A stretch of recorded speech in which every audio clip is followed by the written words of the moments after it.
Thưa quý vị và các bạn, cách đây 65 năm, dưới sự lãnh đạo của Trung ương Đảng, Chủ tịch Hồ Chí Minh đã quyết định mở chiến dịch Điện Biên Phủ, đập tan tập đoàn cứ điểm mạnh nhất Đông Dương của thực dân Pháp. Qua 56 ngày đêm chiến đấu kiên cường, gian khổ, ngày 7 tháng 5 năm 1954, chiến dịch Điện Biên Phủ đã kết thúc toàn thắng, tạo nên một mốc son chói lọi trong lịch sử dân tộc.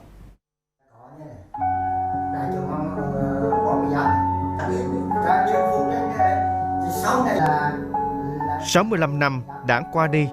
nhưng những ký ức về tháng ngày chiến đấu, làm việc trong chiến dịch Điện Biên Phủ vẫn không thể nào phai mờ trong ký ức của ông Nguyễn Công Vinh, khi đó là sĩ quan vụ tác chiến, Bộ Tổng tham mưu Quân đội Nhân dân Việt Nam.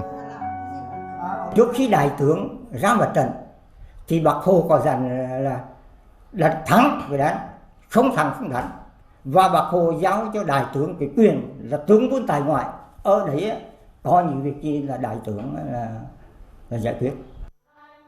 Chiến thắng Điện Biên Phủ bắt nguồn từ đường lối chính trị, đường lối quân sự đúng đắn, sáng tạo của Đảng, và đặc biệt là khát vọng độc lập tự do đến cháy bỏng trong mỗi con dân đất Việt.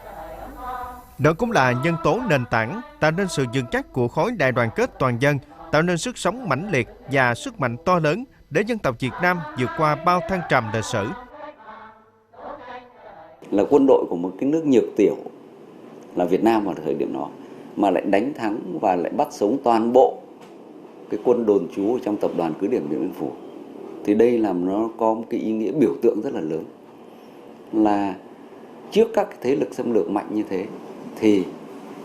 quân và dân Việt Nam đều có thể chiến thắng được. Điện Biên Phủ là mốc son chói lọi, mang tầm dốc thời đại, góp phần to lớn vào phong trào đấu tranh vì hòa bình, tiến bộ của nhân loại, chứng minh một chân lý của thời đại.